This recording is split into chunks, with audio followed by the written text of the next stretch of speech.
Voilà, merci. Vendredi 15 novembre 2024. Mbote, bienvenue. L'émission Canal Presse, La Liga. Merci, l'équipe technique, Bazaluana, Kusunga Bisso, Viambata, Mwana Barumbu, merci. Merci na Freddy Taki, merci également na pour tous les maestros, vraiment le meilleur sélectionneur. Azaliwana du côté, il y a YouTube, pourquoi pas Suleiman Mboyo. Du côté, il y a Régie Finale. Batata Mama, bienvenue pour notre 5e numéro. Yasmen, merci Pez également. Nabaye Bazali pour soutenir l'émission de partout, Kinshasa, Congo, Brazzaville. Pourquoi pas na Mikili, il y a Bapaya, Mingi Penza, Tuzali Kobanza, Kennedy Mabesi, na Aladin Sita, Wapi Paris, Zali Bongo tombé pour na Bilombe Mbalio, Balandi Monene, ya Liga, Kennedy Mabesi, Aladin Sita, pourquoi pas na Serge Malébé. Du côté, il y a Londres, Tolobipé, merci également na Madame Jocelyne Selenge Baiketi, na cabinet ya ministère et environnement, Madame Jocelyne Selenge Baiketi, na cabinet, il y a environnement, pourquoi pas, Ekapi Yaboyi, bon retour à toi, Ekapi Yaboyi, Chalako Moto Yambo, du côté à Congo Brazzaville, na Bichukombila, bonne guérison à vous. Glodingonda, la plus belle femme de la Tchangou, Glodingonda, Bana Mokali, Balinga Ralenga Ratang, Bamona Kitoko, ya Glodingonda, la plus belle femme. Voilà, Vidi Chimanga Chipanda, l'aigle de la profondeur, voilà pourquoi Congolais, mais aussi la jeunesse te réclame. Batata Bamama Toro Kende Bongo na elema ya liboso pour notre kolobana bino été Doudou Fwamba, l'actuel ministre de finances Azaki Bongo liboso ba pandisango mokolo lobi pour na kolobela likambo etali appui budgétaire oyo api République démocratique du Congo azali ko bénéficier nango na ngambo ya Fonds monétaire international FMI na mukuse total la communication na bongo tozonga juste après. Le Congo existe avant nous. Donc, il y a en quelque sorte toujours une sorte de continuité de l'État. Mais sur ces programmes, il n'y a aucune continuité sur ces programmes. Ces programmes, nous l'avons négocié. Et d'ailleurs, je peux vous dire, et je l'ai dit à l'introduction, que beaucoup de dérapages du premier programme ont failli nous mettre en difficulté avec nos amis du fond. Je suis à côté du représentant président de l'EFI. Parce qu'après, quand ils ont fait des révis, ils ont constaté, par exemple, les niveaux de dépenses d'intelligence. Ils ont dit, mais nous avions dit, dans les programmes, c'était 10%. Mais là, tantôt, vous êtes à 18, tantôt 20, tantôt 30, on ne comprend plus rien. Donc, on ne peut plus vous donner la main libre sur cette question-là. Nous, nous devons nous assurer, parce que quand nous allons rentrer à Washington, on va nous poser la question, vous avez fait des révis. Nous avons dit, vous avez des révis. Nous avons 10% d'un premier programme, vous avez des révis. Révi a montré que tout le monde a ma proportion au-delà et vous n'êtes pas en train de prendre des mesures dans les nouveaux programmes. Nous avons eu des difficultés sur cette question. Donc on n'a pas bénéficié d'une quelconque continuité. Nous avons travaillé avec nos experts et c'est les experts qui travaillent. Je vous l'ai dit, moi-même j'étais là. Tous les programmes de 2010 à celui d'avril, les premiers programmes. C'est nos experts, c'est les experts, les fonctionnaires, les agents qui travaillent. Les ministres viennent donner de l'impulsion, de l'orientation. Ils s'approchent des autorités du gouvernement pour des arbitrages. Donc que quelqu'un ne vienne pas vous dire moi, non. Les experts travaillent. C'est eux qui passent des nuits entières dans des bureaux avec nous. Et nous ne pouvons pas venir à la fin dire qu'ils non, nous avons travaillé et négocié ces programmes. L'autre question, si laquelle nous avons eu des... Voilà, sujet du jour na Canal Presse, il y a le changement ou modification de la Constitution en République démocratique du Congo.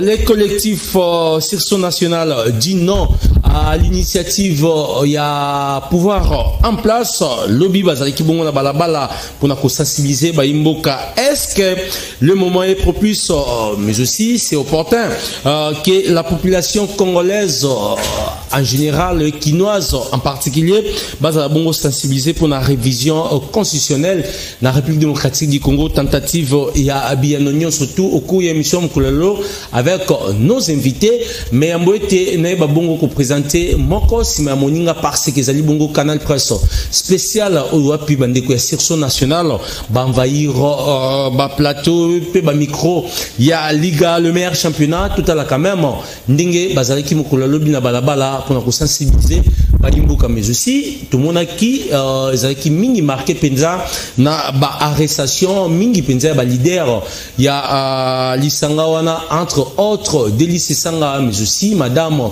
Tokwaulu Total Abongo Tozonga juste après.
Original et point à 2000.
Voilà, merci Nafredi Takidi. Bref, Moko, na 4e émission, il y a Mokolo, il y a Lelo. D'après une source digne de foi, source proche, il y a première ministre Judith Souminois, Wapi polémique, Moko Zaliko lié, l'article 89, il y a constitution, Wapi, Zaliko tel, il s'est été Judith Souminois, insister sur la différence de cet article qui donne mandat au président de la République de réviser la Constitution. La première ministre a expliqué son entourage qu'en France, c'est l'article, bien sûr, 89, tandis qu'en République démocratique du Congo, c'est l'article 218.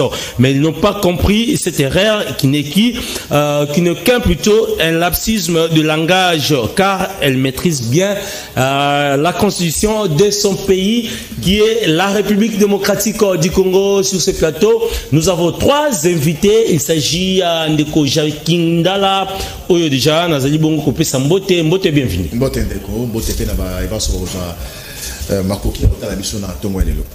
Voilà, Namolongo Mususu, Tozalipe, na Ndeko Dani Ndougidi, habitué émission, Oyo porte-parole, adjoint, il y a parti politique en vol, Oyo, il y a président Delis Sanga, Tozali Kopé Sambote bienvenue. Mbote bienvenue, Mbote Nabandeko Nyonso, Mbote Nabandeko Nyonso, la nationale. Voilà, de l'autre côté, voilà, je crois que Kanima Kassité n'a pas Mbote na ba Congolais nyonso, Mbote na président Jackie, Mbote na président Jean-Claude, Mbote na président Delis Sanga, na Elombe Mama Bernadette Tokwaoulou Tobosanité honorable Ados Ndombasi. Voilà, de l'autre côté, nous avons aussi un jeune qui est là, mais aussi Azali Bongo excellé dans la politique. Il s'agit à Ben Chanal Kimoni, porte-parole et alternative 2028. Mbote Ndeko. Mbote na balandignon sur la Liga, na bataillon sans kobanga kuna balobaki que pour confirmer, il faut les canal presse. Alors j'ai dit bon, ok, on a peine à se soumettre à l'exercice. Na ya omouye mayo na ya se soumettre un exercice et na se peli vraiment na équipe technique na accueil et puis Mbote na batunion so o bazalo na biso na tongo lelo. Voilà, merci Nafredi Takidi par rapport à la réalisation émission Mokolelo Jakindala. La première question, lobby Bozaki Nabari à Kinshasa, vous informez qui autorité urbaine, il y a ville entre autres les gouverneurs.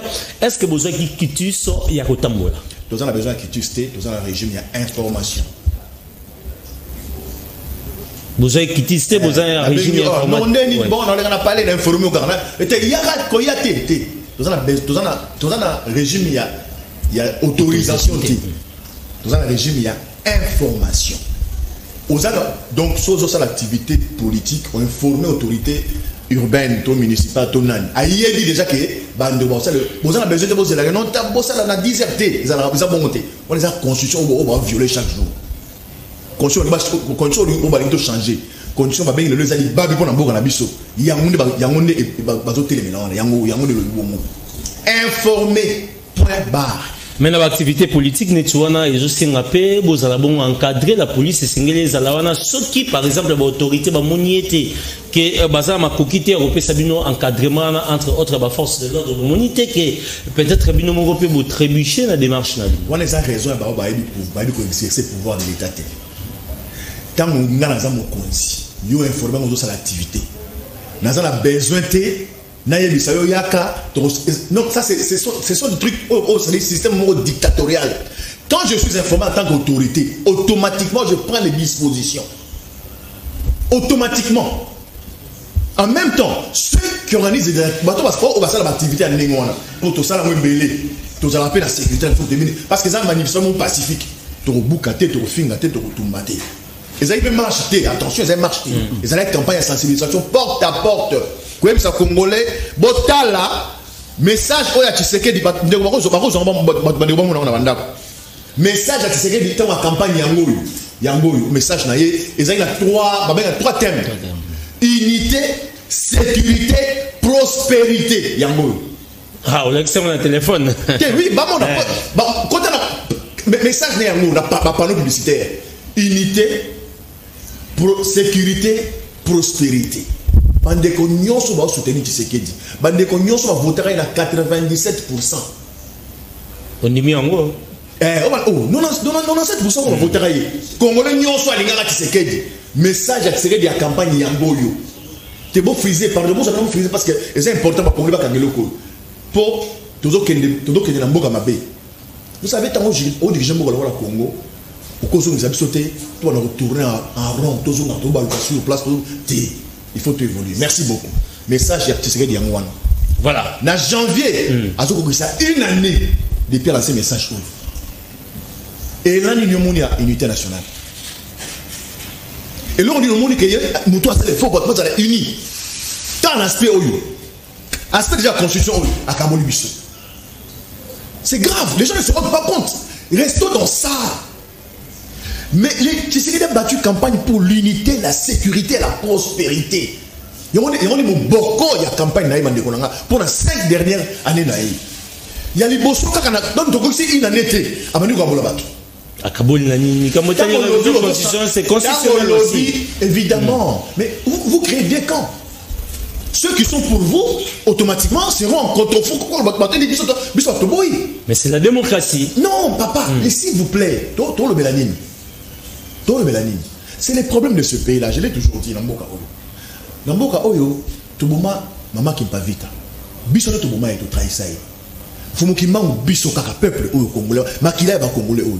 Race na biso Oyo. Lumumba Bissone Toboma. Mais les lots net au Sana Nabongo et Mat. On blague ici. Cette constitution ici. Aussi mon qui n'est pas couvert. Aussi avec cette femme et famille. Une jeune dame a couvert ambition. Ils sont les anonymes. Maman m'a dit des personnes qui ont un siège à IDPS. Vivant. Mon cher frère, mes chers compatriotes, quelle opportunité y a-t-il pour changer de constitution? C'est là dans le bio, non? Constitution c'est les étrangers, papa. Déjà, au monde, c'est parce qu'on n'a pas de juges, de magistrats courageux. S'il y avait des gens courageux, on va travailler en justice. S'il y avait dans ce pays des compatriotes, le Félix Tshisekedi allait être traduit en justice. Le président de la République. Mais bien sûr, il n'est pas au-dessus de la loi, attention. Parce que pouvoir naïe est famille la constitution. Dans le lobby, constitution est famille à étranger et pas à étranger. C'est-à-dire que yo prétend qu'il s'est remis en 2018, en 2023, l'école constitution. C'est quoi le pouvoir ne fait des lois? C'est-à-dire, on fait des choses des fois, je ne suis pas seul à venir au Loba. Mais ça fait, c'est surprenant quoi. C'est surprenant que le Congolais va faire des mandats pour la mango. Mon frère, dans l'outil Bibois qu'on a à la ville, dans le moins 6h, 6h10, on a commis à 9h30. Et ce pays a des dirigeants. Ah, c'est le président de la République qui à la base, il y a un embouteillage, il y a un Et ça, politique sociale les années. Social les années. Mon cher, nous avons des gens qui sont à la tête de ce pays-là. Bah, évitez pas le Mazawana. Nous la secrétaire générale à l'IDPS, Kabouya, Abi, conseil de la mission, il y a des malédictions. Mais personne ne l'arrête. On les a fabulité. Personne n'en parle. Constitution, c'est-à-dire que loi suprême. Loi fondamentale. Pacte républicain à Misso. On dit, il y a des malédictions. Mais c'est insulte le peuple congolais. Et personne,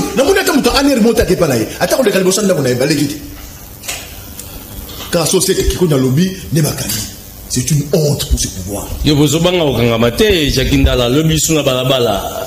Mais là, papa, moi, si nangai, bana nangai, maman botangai, elles sont préparées pour ça. Non, na ba ningo ba vanda kananga ko batanga na bana na humanité na université tout le monde va tu rappeler dernièrement mais yo on dirait pour ça maka ko bungila ba to mususu on otala intérêt na oté intérêt na ngeza Congo. Ah bon? Yo bo sanité ba to bo sanité na za ba bien mboka na za ba pena mutu ya Kabila na lia kamesa moko na Kabila sur la commune mukanda siko na mbongo. Mais tant qu'on a moni Congo, quand il y a un troisième mandat, il y a changé de constitution, dans l'Ongwa, dans l'accompagnement de peste, dans l'Itumba, où il y a changement de constitution, la perdante. Mais quand vous acquise, vous avez na Kabila 18 ans, ouais. Je termine. Na baby Sam, la sacrifié carrière dans la journaliste. Carrière mon formidable, combien de trophées la vérité. Qui n'apprécie pas la mandat? Boni bazan on voit la modèle. Tam so ba sala. Na format la journaliste, mais carrière les bébés pour la intolérance. Alors, les loyaux du pouvoir ont changé de constitution. Papa, tout. Il y a Fachi.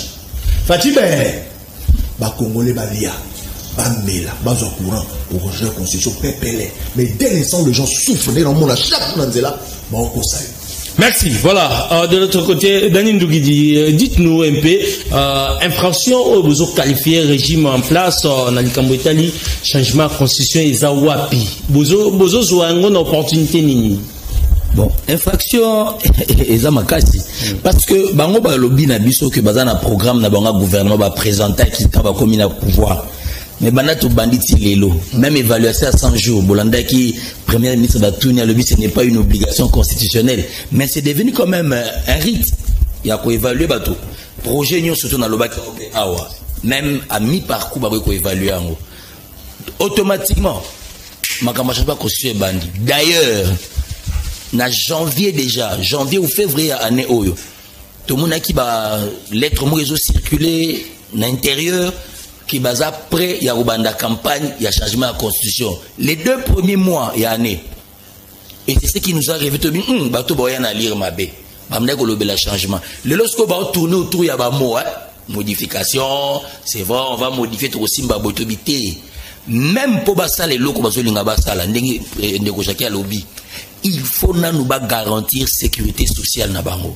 Et ça la union pour la démocratie et le progrès social.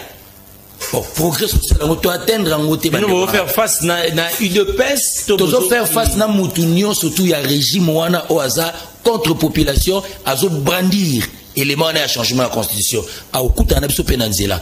Il y a un autre limite socialiste congolais. Boye bake loko boye pour ça les mafo et loko boye bonganan. Ce qui était, tolandi na ba image musu c'est les gars qui l'habitent. Na ba chaîne musu ba l'équipe au rappel ba habité tozoli abienté akende. Mon tozo beta winner. Alobi Kabila ça là qui 2 ans, il est pas ça là 2 ans à Kende. 2 mandats plutôt. Nous sommes d'accord. Il est président, mais nous ne sommes pas d'accord après 2028 à Zalali sous-président. Mais bino bozo lié l'Ikambotali modification changement de constitution na kolukile 3e mandat. Ndeko Boyebi secrétaire général force à Zalana on a parti. Secrétaire général nyonso ya ba parti. Quand il dit un mot, c'est le président qui dit au secrétaire général ce qu'il va dire et le porte-parole à Jean-Gabi Mission Libanda. Donc, ils ont engagé parti parce qu'ils n'ont pas bouche autorisée. Si autant où il est secrétaire général à Bandi Koloba, et puis l'autre jour qu'à passe, il se contredit. Lobby soit lobby que ça qui n'a place victoire. Papa, tu combien de place victoire? Tout ça qui n'a bongolo. Donc à délocaliser même activité n'a bisomoko bakolo nango. Mais ça, le bic est autorité, ma coquité, on sécurise bino. Est-ce que vous avez pas lobby mais pas lobby qui va sécuriser des gosses sanga. Il y a un balongola qui est pour les réseaux de sécurité. Ma coquine n'était pas sans guinango. Président Jacques le but dans un régime et information. On vous informe qu'on a une activité. Quand vous nous promettez la sécurité, sécurisez-nous. Est-ce que vous sécurisez bisoka pour tout bimi na balabala? Et bon, on va couler na bossala ngoto. Donc coquine a bino je makamangote. Bokende. Voilà, na molongo moko toyoka kibisonyo surtout tant au débat sur les changements soit la révision constitutionnelle et bandaki le président de la République yemoko lobaki yango ke bazali précédé mais bino bo welisi ko bimala balabala ngeni pour na ko sensibiliser population eza ba ballon d'essai ba o meka bata soki bo loba nini moni nyoka tambola ka ochabo so so ze kengete do adodio tant to mocha nyoka osala to bi to simbele jabanzete. Nous anticipons, nous avons toujours anticipé. Tolo Baramakamongo toujours avant. Nana mesana ko lobaki d'église c'est ça nga tobi nga prophète politique. Makambo lobakala ezoko kisama lelo. C'est dénoncer ba élection oyo na 2019. Alors biso to bongisi makambo te ko beba. Tangu bato bazolo bango mikolo ya, tangu to bandi motion projet à loi il y a révisé à quelques dispositions de la constitution. Ba décréter Bunagana, ba décréter plutôt état de siège. Puisque c'est constitutionnel et qu'on ne peut pas réviser la constitution pendant l'état de siège, to kota mukanda pour bakata débat. Bakata qui débat pour un état de siège. Le autre commune a 83e prorogation. Et belé hein. Mais na kata makamuna le bras en 2000 pour na ko éviter ba élection chaotique. Est-ce que en décembre 2023 tu veux ba élection chaotique? Tant à lobaki que état de siège ce n'est pas une bonne solution. Tu peux s'écrire to condamner ki lobaka mingi to suki wapi lelo. Bah cité Zokendaka kaka. Hier et avant-hier encore, le M23 a installé administration parallèle. Il y a Sikana Ruchuru. Tout ce monde va tout ça va négocier na lobango toujours. Maman nangai ma défunte maman Azaki Munande. Donc je suis de Butembo. Si c'est de la famille là-bas, j'ai ma cousine qui est arrivée à Kinshasa la semaine passée. Donc nous ne venons pas inventer des histoires. Mettez les Congolais dans de bonnes conditions. Congolais bimarana est tranquille. Akuta na ba embouteillage to bo déplacer côté bo menyango koto yo, ba sans sini que si marana ngo kutute, ba faire assimilation kufa nango, ambrouille na ambrouille. Na ba danki yo le rotaka mituka na nzela, on ne sait pas. Voilà, merci. Ndeko nangai Ben Chanal, ozomona te na kati ya section nationale bozosala l'inanimité parce que ba force mususu ya opposition ba force vive tel que vos leaders et opposition peut esengela ki ba chiminer na bino mais apparemment bazana binoté. Est-ce que bozomona que boza ba cavalier solitaire na démarche ya révision constitutionnelle? Merci beaucoup. D'abord, il faut que le contexte. Na kati ya bitumbao tozo bunda. Na bitumbao tozo bunda. Nenge bandeko na biso ya UDPS na bandeko ya Union Sacrée na ba confusion mingi. Ba continuer ko entretenir confusion. Oyebi lelo yo opposition. Eza ba komba bato botanga te. Opposition c'est la population congolaise qui est martyrisée. Opposition zali botala ba image. La sensibilisation lobina balabala. Balabala ya Kinshasa est endengeni. Et malheureusement pour nous hier, moi pleuvinette mon avec mon boule mon et beta kiwana. Mais na ebisi yo Kinshasa est en poubelle. Kinshasa est à bosoto. Opposition yango wana. Ko l'opposition va kombo batute. C'est ça la passera Ados Ndomas passera Jakinda passera. Hier l'opposition c'était qui? Il y avait des noms, il y avait des Tibala, il y avait des Félix Tshisekedi, il y avait des Peter Kazaï et consorts. Aujourd'hui, Batumzo a le pouvoir hier, les lois va combiner dans l'opposition. Pour vous dire que l'opposition est allée à combo et battuté. L'opposition c'est tout ce qui va à l'encontre et oh yo la kaki batoué que au sali à moté.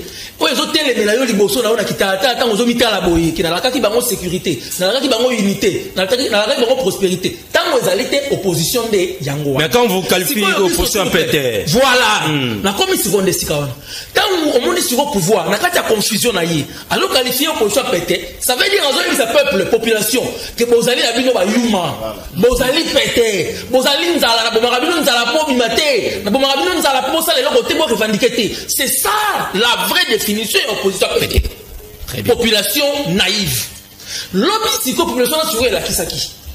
bon on a ba image tant que mana ba ya Jackie na ba c'est ça ba olimisanga na benga ya Jackie pour ça na ndako tant que mana ba ngo on était juste quelques cadres alternatifs na ba leader na biso on n'a même pas fait 10 mètres toute la population les premières personnes autopé ça qui va dépliant par bitayen to question comme to kenete il faut to kotalanze là objectif ezaki nini objectif biso siko to dagi biso to organiser lo mususu tala elo salama kilobi le samedi 9 to lancer appel na Fatima to lobi que congolais nyonso partout azali fa la muka fa za ko élément pour beaucoup de conditions na basimba yango te makambo c'est important ça makambo mususu bato bazali na biso na ba aventure to lancer appel to lobi que to ana meeting ya munene le 16 décembre mais avant meeting biso ba leader na biso ne ba to lobaki biso ba organisation politique et association nationale to ko kita na nzela poto ya ko expliquer bino pourquoi tozo lingate bato wana basimba la constitution mais la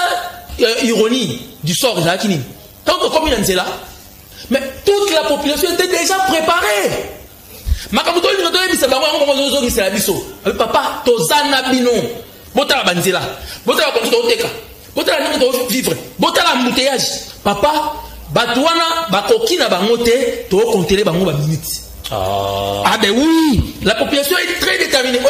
Pourquoi? Deuxième mandat bandiga sika voilà. Mais c'est à cause de ça. C'est à cause de ça.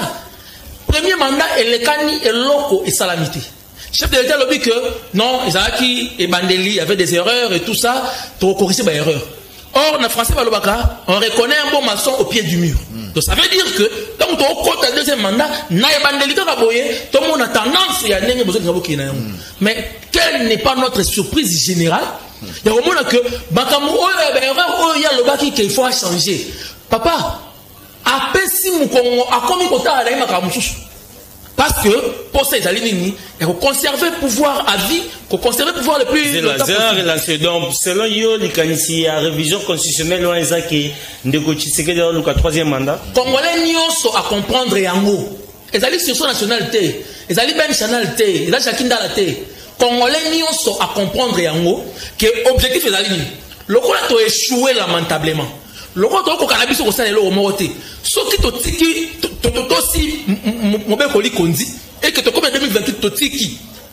Façon oyo bande qu'on a mis en face, baza préparé, bakoya ko démontrer, ko dévoiler toutes les erreurs oyo to commettre parce que bakoya ko memasiko yo changement ya solo na mboka. Parce que il faut vous rappeler, le pouvoir baluka rango kaka pona oganga te. Pour le pouvoir on s'organise. Vous savez, ce que vous devez comprendre que pendant 37 ans bande qu'on a mis sur UDPS, ils ne se sont pas organisés. Quand la toute sortie là-bas, il y a la bourde sur bourde. Toute sortie.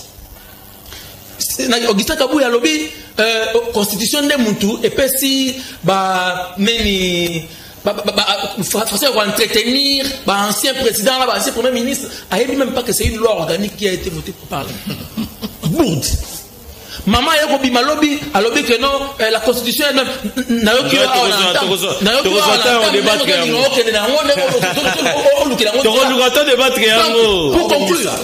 pour conclure et la bongisité mais c'est juste une source d'information. Pour conclure, c'est pour vous dire que aujourd'hui à ces jours de sur la bouille, la population congolaise quinoise en particulier est prête, il y a que ça la barrage na batunion so oyo bakobimisa idée ya kosimba constitution.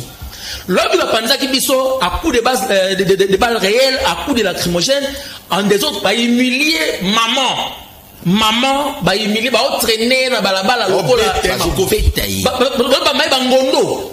Vous imaginez, Moutou quoi délit c'est ça. Bon, ce qui pour Augustin Kabouya, qu'on déplacer Moutou, et ça je crois qu'il faut vraiment à revoir le dictionnaire aux gens Moutou naï. Ça c'est non, pas des mots trop forts, hein? Non. Mais t'as déplacement, au moins déplacement.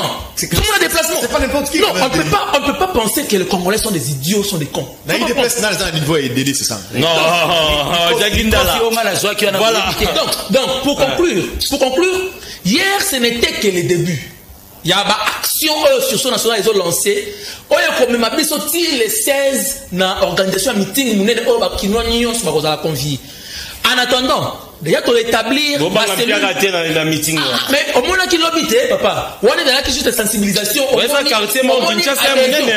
gens. Si quoi, tu as des tokende lukunga tokende tozotambola tous les districts il y a Kinshasa, mais en attendant totiki ba cellule permanente il y a sensibilisation na ba ONG na ba arrêt de bus na ba université partout ba kutana totiki ba cellule permanente pour na kosolola na congolais pour faire comprendre que batu oyo baza atana vision moko te pona mboka vision de bango zali ba cette vision pouvoir ba corrompre ba détourner et merci Benchanala. Voilà, Jacques Ndala.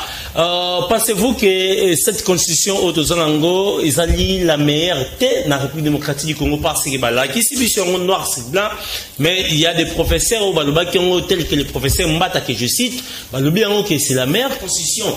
Mais Bino Bozo Tinga Makaka Batika Yabiso Constitution, tout le monde peut mon konzambo kalobi était moi Bamakambo Belé, constitution mais pas Bapaya. Regarde Nini général aux Anango par rapport à la constitution actuelle. Regarde, il y a pouvoir, il y a mensonge, il y a comment, il y a manipulation, il y a promotion, il y a haine, promotion, il y a tribalisme, trafic d'influence, promotion, il y a anti-valeur, Bandeko, Bana Congo, Nazongi Selibino, Kaka, 3, unité, sécurité, prospérité. Nangonga Oyo, président Tshisekedi, il y a union sacrée. Il fallait se concentrer pour réaliser 3 makambamike Oyo. Sécurité, unité, tout ça pour la montée. Pour pas penser biso. Ce qui est président de la République, garant du bon fonctionnement des institutions, père de la nation, a qualifié groupe de Congolais Moussoussou, baza opposé à Nzala. Opposition à pété. Pendant que lui, à sa président, il y a sacré. À sa président, il y a union sacrée, il y a opposition, il y a société civile. Donc nous sommes devant un grand frère, un monsieur qui ne comprend pas son rôle. C'est ça le plus grand danger pour ce pays. Unité. Président, on a prôné unité la campagne. Unité, unité. Attends-moi signer à Moukézate. Car l'année à Liboso à Kabolibiso. Toké la sécurité. Oui, bisangaï. Banak, tu es dans le pouvoir. Bien, on a médias pour insécurité. Il faut la sécurité dans l'Est. Non, non. Ici à Kinshasa, on a l'insécurité. Mon monde déjà. Mon monde. À quelques kilomètres. Biso à Kinshasa, Koulouna à Saranate. Pour insécurité, ça va que non, c'est sensation, il y a un crépitement balle. Non, non. Tout ça, c'est la sécurité alimentaire. Trop liaté.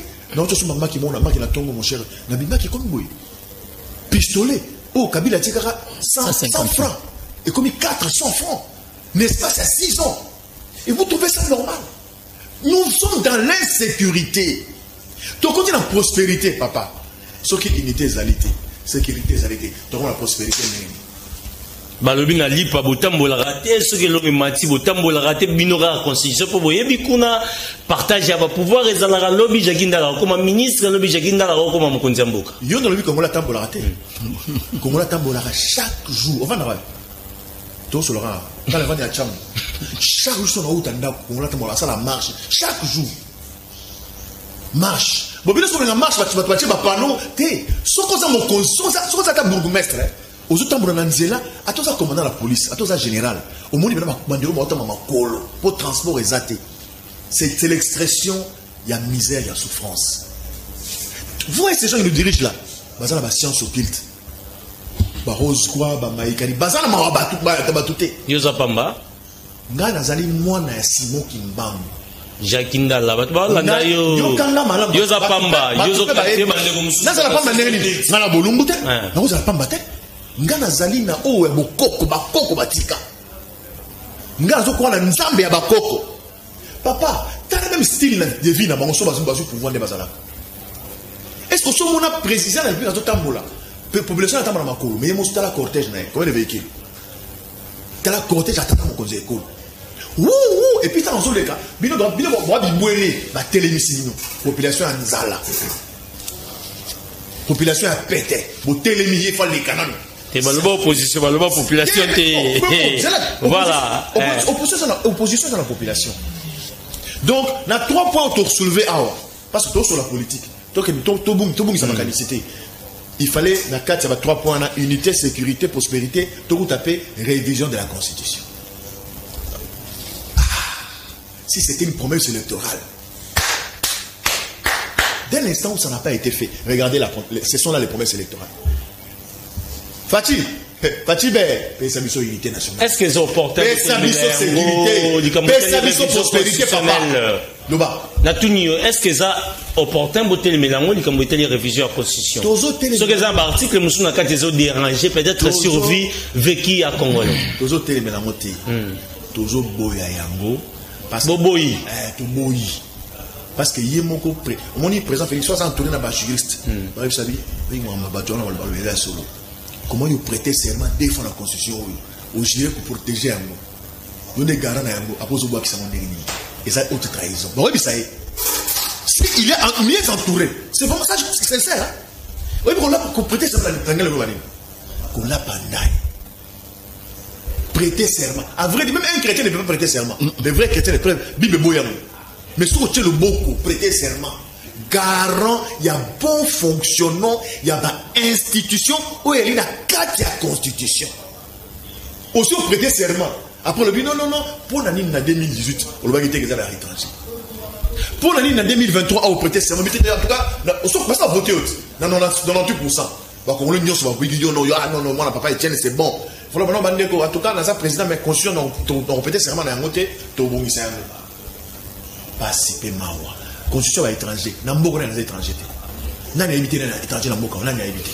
Il y a mon président, famille au bimba, famille enfants étrangers, ils ont des passeports étrangers. Premier ministre la Bisso. S'il vous plaît, alors la vidéo ça. On en a fait. Il m'a dit, banananga baza ma carte d'identité belge. Il va changer de constitution pour un an. Pourquoi comme ça? Évidemment, quand on parle de cette constitution des étrangers, parce que ça a verrouillé le niveau de nationalité. Ils sont de Botamara la Congo. Totani A, de l'air à mi Congo, de l'air à mi Si, de l'air à Tibela Bella, de l'air à Mankelena, de Vani Namboka, tu sais, à l'université A, et tout à fier. Moi, français, mon cœur, tout le barao, et c'est à Congo. Bango, na bana na bango, bah, ça va étranger, bah, tanga à étranger, bah, mbongo, bah, il y a Namboka, bah, ça, c'est la Kinshasa. Bah, ça, c'est bah, ministre, bah, ça, c'est Mingi, ils sont en Belgique, ils sont en France, ils sont en États-Unis, ils sont au Canada. Et leurs enfants. Cette constitution-là, Félix n'a pas de lien. Il y a un commissaire président. Si on a beau yango, c'est dangereux. Bah juriste va t'en dire gagner. Voilà, merci. Ndeko Dani Ndougidi, lobby, l'histoire nous enseigne que bah, prédécesseur, il y a Mokonzi Mboka qui a modifié quelques articles, à l'occurrence Joseph Mobutu. Plus de 18 articles modifiés dans la Constitution et Sungakaye a gouverné Malamu, Joseph Kabila de même à Salaki Yango. Pourquoi Kaka vous allez interdire Yango et pas il y a Tata Mokonzi Sikoyo qui est Félix Antoine Tshisekedi Tshilombo. Merci parce que évoqué Babilo Ebele, mais on a résumé la phrase Moko. Le Congo n'existe pas en dehors de son contexte historique. Tant que bandi Constitution en 1964. Basali yango na luluabu bato bakoma yango ba peuple congolais tamsu ba ebité kono Tshisekedi azalaki obakisi ndeko singa uju na bomboko Mobutu azui bango lisu na 67 basali constitution basalaki wana ba pesa et pouvoir suprême donc on va comme ça Mobutu chef suprême chef spirituel moko boy ya église moko boy. Et toutes les fois, on a modifié les 18 fois Bolobiana et on va renforcer le pouvoir na auto eba kité. Il y a combien qu'on nommé. Na ba gouverneur Mobutu nommé le gouverneur Mobutu et c'est le même type d'autorité ba linga ba pesa na Tshisekedi. Parce que bazolo ba que le président n'a pas assez de pouvoir, le président ne sait pas limoger un gouverneur, le président ne sait pas ceci cela. Tango ba kei na San City bazo sur la sko makambo ba biloko yo ba ko pesa pouvoir na Sénat il y a 2004 2005 il y a 1 + 4 wana bango nde bakinde ko rédiger constitution auto ça nango lelo balongo la na makanisi ba étranger bazaki na kisangani na et pas basango kuna na mbo na simisimi kuna ba pesa ba sénateur. Qu'est-ce que les sénateurs ont fait? Ba créer ba commission et ba panzali na Congo mobimba pour ba récolter na ba source. Moi, la réalité, il faut adapter dans la réalité. ba panzaki bango baye na mboka bo abino awezaka ndenge nini ba sangisi makamu na ya ba coutume nyonso tu baye nango po ba bimisa eloko moko commun oyo toza nango lelo. Donc soki boboyi yango boboyi na bato wana nyonso boboyi bato mayele nyonso tu balingi ba renforcer ba pouvoir ya président pour nani bazo kosa ke ba osimba 220 te ba kosuka kana osimba ka 220 bazo kosa selon yo te bima na balabala lelo to bima na balabala to ebisaka ka congolais balingi ba modifier constitution congolais o asosolo ebiso balingi ba pese 3e mandat au monde idée zo kende c'est ça campagne de diabolisation te ngam na bino la campagne de diabolisation c'est déjà beau ndeko kabuya lobaki awa opposition bo kabwana na bino ndeko kabuya lobaka ngo awa ne bandela lobi président de la république a régnaka ka 3 ans pour 2 ans on est les gars na programme ko dimisa informateur ko constituer gouvernement. C'est une des lacunes qu'il y a dans la constitution où on est ko déplorer bandakal. On était au Sénégal non, tout le monde est Sénégal, parce que combien de semaines président Bimi Lelo après 2-3 jours, premier ministre Ebani après gouvernement Bimi. Donc Lelo Boye, ndeko na biso il y a alternative devenue du bien. Lelo soki ya Jackie pour ngapela obenge ya pour aza kulutu nanga na UPN donc bango bazaki 3 promotions avant biso na UPN. Voilà. Alors soki a lobby que azana ba ambition comme président de la République, est-ce que vous êtes sûr à peu près cabinet na été à peu près mututa au premier ministre bazalaka déjà de ceux qui bino moko boza majoritaire 400 députés à majorité, vous avez du mal à désigner le premier ministre. Ça c'est votre manière de gestion. Nous on n'entre pas dans ça. Ce n'est pas la constitution qui bloque. Ce n'est pas la constitution qui bloque. Bon, si on se voit le but que Kagame Moutaoutia des autres dans l'IDPS, l'obé est de Kagame Moutati embouteillage n'a pas venu à Kinshasa. Dans le bar ndeko Zulu awa. Kanga data lelo obenga ngo singai ndeko dani 83e prorogation. Eh ba kena kisangani. Il y a déjà un projet de loi pour la prorogation. Tout ce l'équipe 82. Est-ce que toi tu sais bien que tu yebi na biso makambo ngwa Congo. Ngalo biti na otabo na komi na Wileri awa na otaki mission mususu. Na oki makila na ngini mingani. Moi je suis enfant de Dieu. Je crois au Seigneur Jésus-Christ comme mon Seigneur et mon Sauveur. Et n'a pas raté. Je suis très engagé dans mon église. Na oki m'a dit bakangi président. Ngana wuti mission na sentir on a roi na Wileri. Na zuka ka transport na kiti bosa mission communale. Massasi do ngana jubi mbotu ya ba force du progrès.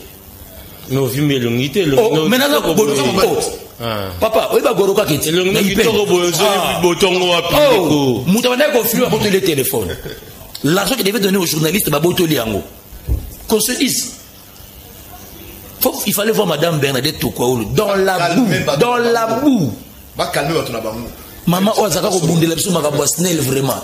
Et aujourd'hui on oublie. Aujourd'hui on oublie que la même constitution autobimara ndeko Félix Tshisekedi à Latibodi à Pembe, to Simbani Boye, na bandeko Martin bandeko Sesanga bandeko tozo tambola tozo ngo awa na enseignement. Tout ça est là. Et cette loi est autorisée la manifestation publique, où est lobby qui est dans un régime et autorisation, vous voulez qu'on vienne vous dire que non, ils ont accepté ou ils n'ont pas accepté. On vous informe. Je vous informe que non, ça courant dans le pan nanga. Na autorisation na hôtel.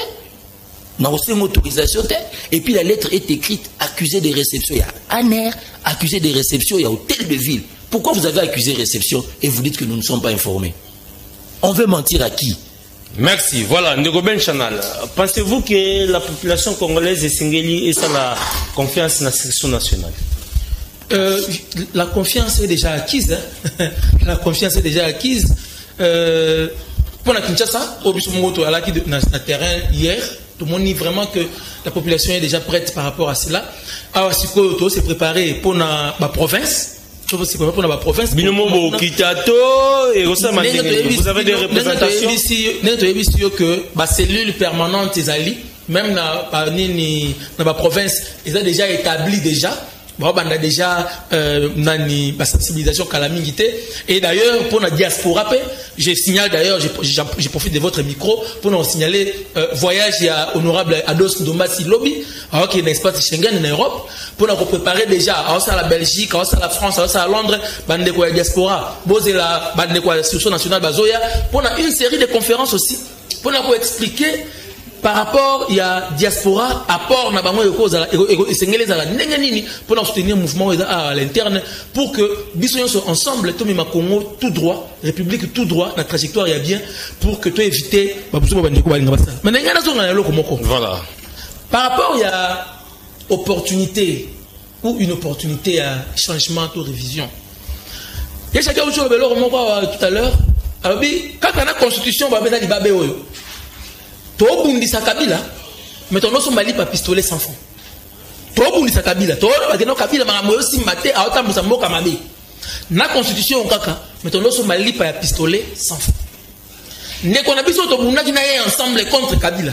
Oya ne ko loba pa vidéo ezali azo loba que Kabila azali ko tambusa mboka bien te peuple azali ko souffrir mais to so mali pa 100 francs le loyo li pa pistolet et comme 400 francs et kola masango ko lobate kola fufu ko lobate et j'en passe kaka la même constitution oyo ne bandana article 11 tina article 49 bazo détailler ba droit oyo ba congolais sengeli bazala na yango so tangi ba droit wana nyonso tina suka et comme misela yo adjectif qualificatif ka moko la dignité du Congolais.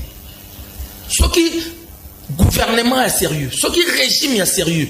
Et ça dit qu'il est respecté constitution la biso oyo. On peut toter les mila oyo to lingate ba simba yango. Ce qui va respecter ba droit nyonso là dévolu pour na ba Congolais. Le Congolais va recouvrir sa dignité. Parce que les lois Congolais ont la dignité. Oui bien gros. Congolais les lois sont obligés d'ériser dans la français. Congolais c'est camarades partout. Oh, ville, capitale. On dirait, tsunami, on dirait sinistre, et personne ne s'en occupe. Ça n'émeut personne. Ni de poules partout. Et c'est dans cette grâce-là que ma maman a dit attendu moi ça qui m'a dit épice parce qu'il faut jouer quelque chose à l'église. Tu commis déshumanisé. D'où peuple azoyebisa na régime oyo ka de loko moko tika ba distraction ça le fort on met la ressource c'est la biso ata le peu de dignité oyo mutu mabe oyo Kabila to bundisa qui pendant 18 ans mais autres zala ki nango quand même le peu de dignité wana na yango on a Kabila Tshisekedi comparativement te to comparer à monter parce que les loyo ezali loko comparer un passé qui a échoué et un présent qui échoue. Vous comprenez? C'est un passé qui a échoué. Et ça, de mauvaises périodes où il faut se rappeler, Kabila a échoué lamentablement. Tshisekedi est en train d'échouer là, dans le présent. Tu as dit que tu as dit que tu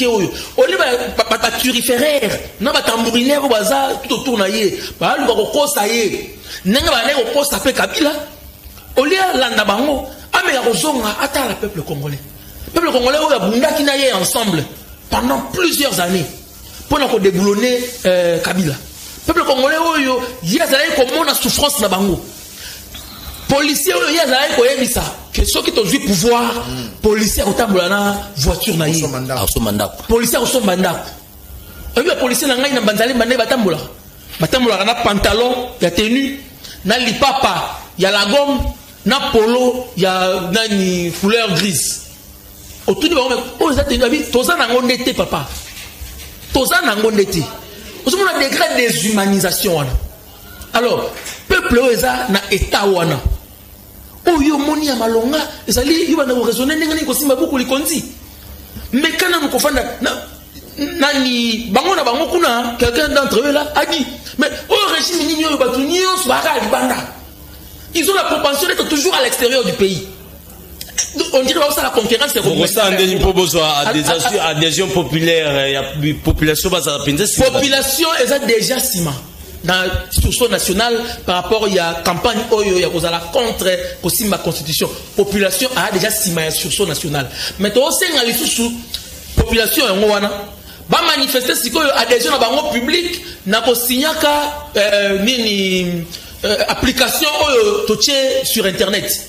application il y a s'engager dans appel engage-toi à l'appel et allez sur www.sursaut-national.com ne remplir sikoyo adhésion à yo vraiment que aux alliés contre constitution pour total la machine est en train de donner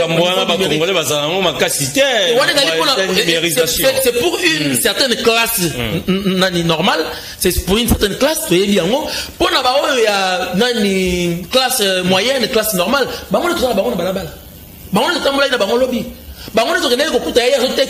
téléphone na victoire to pesi nani tract atangi alobi o ezande pona oyo atikali ko sundula mesa na ya zali ko bongisa téléphone alobi ngapa na participer na bino omoni expérience ça mara na Yesu tango oteya akeibo ya moni Mathieu collecteur d'impôts abisi abi tala ni banza meza ko habiter ngana ti au collecteur impôts na landio. C'est ce qui s'est passé hier. Où est l'évangilité? Où est la politique? C'est pour vous dire que l'évangile politique est la différence de l'immunité. Parce que le tout vise le bien-être de l'homme. L'évangile vise le bien-être de l'homme sur terre et après la mort. Mais la politique vise le bien-être sur terre ici. Donc, ceux qui comprendre bien, comprendre que la politique, c'est aussi une autre manière de servir Dieu. Merci. Voilà, Jagindala.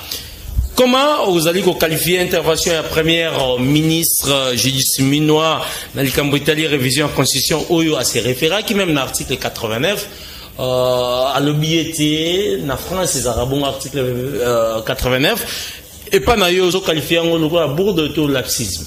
La mère, tu es mère à la congolaise, tu es soit belle état à la française, et on a maîtrisé la constitution là-bas. Mais on a ce que Maramou, tata mou connaît ça le baka.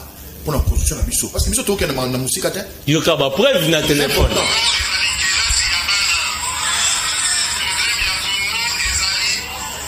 Non, Jagindala, s'il vous plaît. Non. Là, tu viens d'abord mon tour. Il y a répondre s'il vous plaît. Ils ont autorisé. Il y a répondre N'a-t-il question de savoir. C'est ça les grands problèmes dans ce pays. Je ne suis pas venu ici pour parler de Judith Suminwa. Je ne suis pas venu ici pour parler de Félix. Parce qu'il s'agit de la constitution. Si Félix Tshisekedi n'était pas président de ce pays, j'allais même pas sortir son nom dans ma bouche. S'il n'était pas président de ce pays-là, il y en a qui n'ont occupé les. Mon papa est bananaé, mon bal est moi sinaé, moi ma maman Marthe. Mais je parle de lui parce que c'est le président de la République. Moi, j'ai déjà fait ma vie. Dans le bango toujours. Dans la salle de vie, dans la classe, dans le diplôme, dans la salle de Moussala, on parlera de moi un jour. Je défends ce Congo de mes enfants. Qu'est-ce que mes enfants, vos enfants en vous, nos enfants, vont hériter de ce pays? Mais c'est le personne tout ça dans l'aventure. Tu sais que de tous ces ministres-là, ces députés, ils sont étrangers avec leurs enfants. Ils étudient dans quelle école? Avant, allez vous renseigner. Peut-être l'école indienne, belge, l'école française, c'est là où ils sont. Mais nos enfants étudient dans cette école ici, où on vous parle de coltan, moi on a coltan. On vous parle de quoi, on a quoi vérité. C'est le même qui dit dans cette vidéo-là, on a diffusé. Problème, il y a Congo, ils allaient consulter. Ils allaient lire. Ils allaient que là, ils allaient à l'hôpital. À quel moment opportunité on change comme ça? À quel moment? S'il vous plaît, si nous sommes sérieux, si le président Tshisekedi est sérieux, il doit revenir à la raison. Dans un système à casser à eau. Tout ce qui a pour localiser le Moko Fara, il est en Amboka. Dans un moment, les bélés à Kozo Kanate, beaucoup de tout y a mon limo. Ma bélé à Congo et Meli Bakila est bélé. Ceux qui ont un esprit, aussi ma béné la personne dans le monde, comme Zéhi. Le sol congolais a tellement avalé du sang. Depuis des années 1800, est-ce qu'on ne peut pas s'organiser pour être sérieux? Mobutu prend le pouvoir, il change la constitution à Nanengalingi. Bitume Bandira Bemba Kotoyo, Moussa Ymeshi Kotoyo, Kabila Kotoyo. Babundi papa Kotoyo, Basali Somo Constitution, à tes amabé, ton dimi amabé. Mais Constitution Kabila Kati Kelibiso. Tu sais que derrière ça, là, tant qu'on appelle la salle yanga. Donc, ceux qui ont changé la Constitution, dès qu'il faut quitter, dès que celui d'avion, voilà les grandes questions. Que Tshisekedi arrête de nous diviser. Il nous a promis l'unité. Il y a une révision constitutionnelle, les autres divisés par Congolais, c'est vrai. Et Kaboli Bissou. Et Kaboli Bissou Makassi. Parce que Bissou a toujours le balado, va changer de conscience. Bon, on va regarder lobby. Il a toujours même l'anzela. Eh, tu vas changer. Tshisekedi dit en 2050. Le bar a beaucoup de salaire. Il y a beaucoup de mais comme Bissou, on est tinga, na ponana za la Congolais. Na botama Congolais, na botama na demi mandé Fabien sur le na mabele. Merci. Voilà, Ndeko Dani, qui est derrière le sursaut national? Ah, le sursaut national, c'est lui qui est derrière, c'est le peuple congolais. Le peuple congolais, Azaki na makamune na mutu, abande kozela ebima. Nde ba Congolais peka babite, tout élément. Yo ndeko za ndenge nini? Ata izabo bayokani. Ndebo moni mouvement na sursaut national ebimi. Donc, Kolobatiza œuvre ya Moutoumoko, je ne pas des éléments. Leadership est posé problème dans la carte. Et ce n'est pas une plateforme, ce n'est pas un parti politique où on veut s'octroyer des leaderships. C'est une, ezali lisanga ya batu, eza mouvement, esangisi batu. Bon, tout tonganda ko dani baye. Nous avons part na contribution. Donc, parce que ce sont les présidents de partis politiques, il y a les membres de la société civile, le mouvement citoyen Baza, tout ça, vous savez, hein, ce qui a tué ce pays, c'est de vouloir se ranger derrière des individus. Depuis l'indépendance de notre pays, ça c'est ce que nous refusons, nous en vol. C'est de se ranger, nous voulons nous ranger désormais et amener le Congolais aux Alanasima vision. Notre vision pour le moment, on ne touche pas à ma constitution jusqu'au sacrifice suprême. J'ai des enfants, j'en ai 3. Tous en pourcentage sur le but, tous en sauté. Et bah Congolais, bah les mines avant moi, on va tambola. Voilà. Quand vous arrivez, beau pesa. Vous imaginez Moutabi beau pesa. Donc je peux logo au PC, il y a un kabola. Bah toi t'as dit qu'on a principal, bon on a venu, on a kota. So on a eu bimate, ça c'est bita libana. Ato yoki basa c'était pour na voisin au bimate. C'est ça le porte-à-porte, c'est ça la sensibilisation, c'était ça l'activité, c'était pas une marche. Pour na bino activité à l'obésaki réussite. Totale réussite. Il faut voir non. Il faut lire la presse aujourd'hui. Bon, élément moral très simple. Sur la réussite était. Bobeng sibiso voto ya collectif. Lacrymogène de Betty Ponanine. Hier, c'était Paris gagné pour Nabino. Paris gagné. Et puis, ce n'est que le début. Merci, voilà. Ndeko Ben Chanal. Les loyaux, bozotel, mais les changement, révision constitutionnelle. Pourquoi pas Kolinga, Kozelengo, changement, en autopère, révision comme effective, bino bozotel, mais kaka sikoyo, kaka tango lubami, kaka pamba, bino bobandotel, mais non, c'est parce qu'on comprend déjà les intentions des gens. Toi, comprendre les intentions de bango. Depuis, babandi makambo yo, ba gesticulation yo. Au moment que makambo est sérieux, ba lo belango souté. Ça veut dire qu'aujourd'hui, il y a 2 priorités. L'union sacrée, na bateno à régime, bango ba la priorité mususu. Ils ont compris que elengi y a corruption, elengi y a détournement, elengi y a moïbi. Et ça veut dire que accéder na sorte à vimoro boye bazara na ngona muté siko kotika yango boye ndenge parce que peuple lobi bon OK tozo ka basangwa to mona ndenge bo sala mais buto elango jour ezali et aussi la langue en 2028 so ba yoki bon ebangisi bango non ba comme une priorité mususu pour na ba bebisa sikoyo ba norme établie pour na gérer mboka mais ndenge na belo ko moko oyebi le loyo il faut que ba ndeko na biso ya UDPS pas apprendre du passé. Il faut raisonner. Namona ki bande on a plus sur la force du progrès l'habitant baoya au menacé batuna devant maison communale il y a Kalam. C'est regrettable. Et puis on fait aussi la policier hein. Bah on la nègre la force du progrès des civils sont en train de gifler des éminents cadres. On a la cerveau pe mamsou ko les bango. C'est regrettable. Mais un conseil, on ne gère pas une république par défi. Bah, tout par arrogance. Bajira Abatu par triomphalisme. N'est-ce chacun autour de bas. Toi, comme on a cité. Tu as changé la constitution, on m'a pas tapé au quoi. Tu m'as pas tapé au quoi. Attention. Kabila a voulu faire ça. Vous voyez, le peuple téléméli, ils ont pas tapé télémi. En fait, on pense quoi? Pourquoi tu as la constitution de la mission Oyo? L'opposition peut-être. La constitution de la mission Oyo. La constitution dit que la souveraineté appartient au peuple. Vous comprenez? Souveraineté dans rapport au peuple. Donc, ça veut dire que les cieux, il y a RDC, et ça dit les populations Oyo. Ce qui va téléméli, c'est que quoi? Pouvoir n'a pas quoi. Vous comprenez? Donc, ma bataille à Congo, et ça dit peuple Oyo. Alors, encore, on va gérer par défi, par arrogance. Pour chuter par rapport à OS, qui a lobby, il y a. Il faut que ce soit sérieux pour pour l'héritage politique là, mais c'est chaque matin.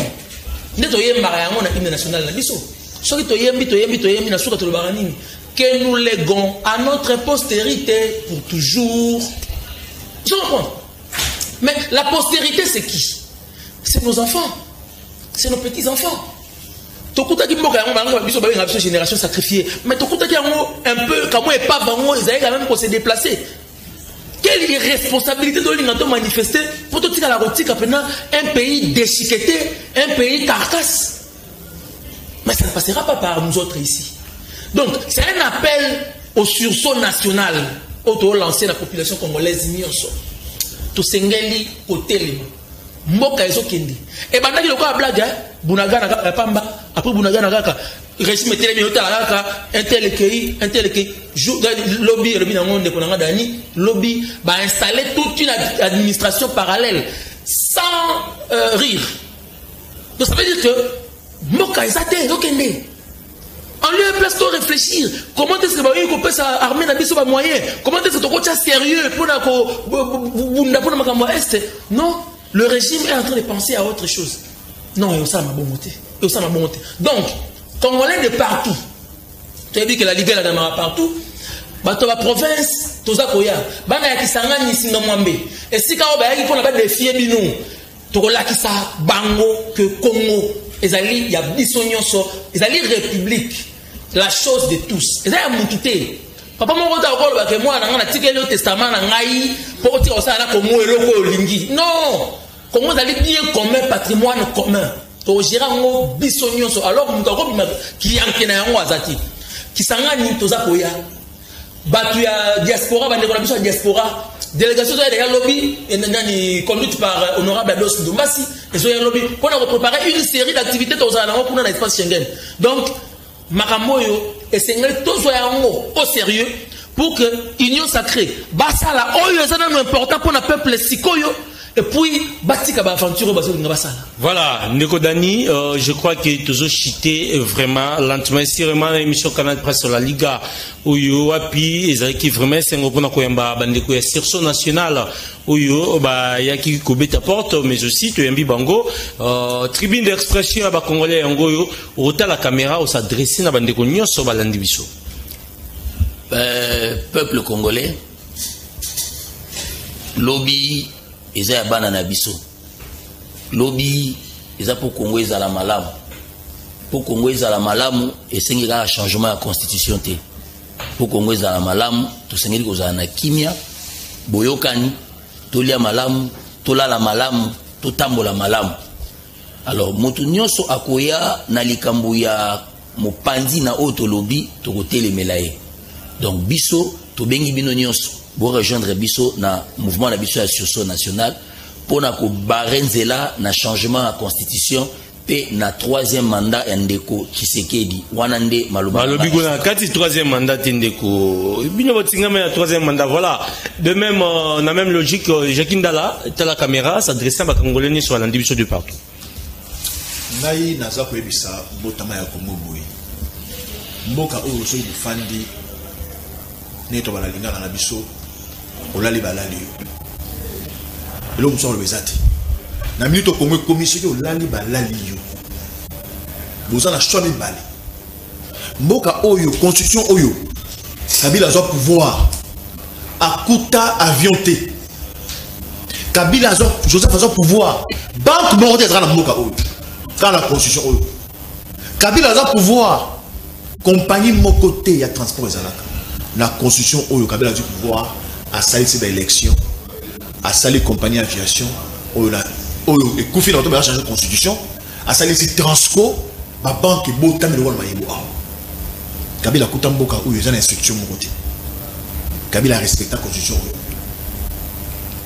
le col Kabila respecta yango pour yo peuple imposer que respecter yango ngonga pe belemi yo peuple au telema o imposer Tshisekedi à respecter la constitution oyo yango nde moboko ya boyokani ya bino peuple au pesa 97% pour la président sauf qui a boy constitution oyo alobi que ça na papaya c'est qu'il y a dans papaya donc si le président dit que cette constitution parce que c'est un mensonge pour le dire comme ça a grossi constitution ça na Congo na Kisangani et qui na Sénat et qui na Assemblée nationale et qui na référendum ce qui référendum les alliés congolais voté yango so abi référendum les alliés référendum ya lokuta c'est que l'élection nous sona ba qui il y a 2018 l'élection pour Kabila kuto à cette élection mais en 2023 ça a été donc bana Kinshasa et loko so leki bino ne pas responsable tant mo sungai et kutanga na mboka ba oui constitution ce qui c'est que constitution il y a des leki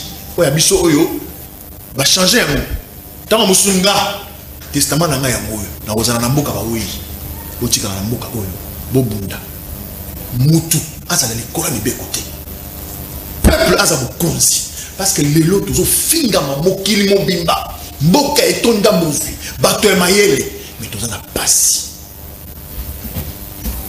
Voilà, merci. De même, de Ben Chanal, au conclure l'émission et nous le ici. Merci beaucoup, merci pour la première fois dans la Liga. Merci. Message dans la Congolais nyonso, surtout les Kinois, c'est-à-dire que Maramoyo est sengi sur son national, est sengi côté téléma. Et téléma parce que Maramo est allié. Téléma parce que vie n'a eu en danger. Téléma parce que aux en a droit, il y a qu'à vivre bien.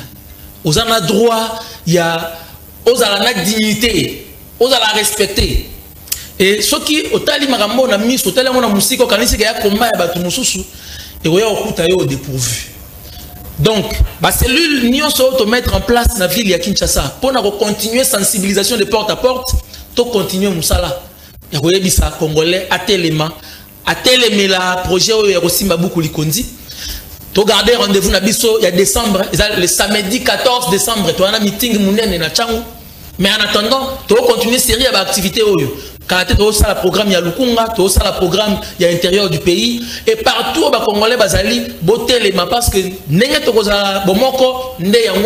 que Congo est avancé et que merci Nabinyoso Bolandi Bisso de partout. Merci Nabandeko la diaspora. Naïli vous avez comme la Bisso mais téléphone vraiment je mon boulot. Toujours penza tango et rotanga message té.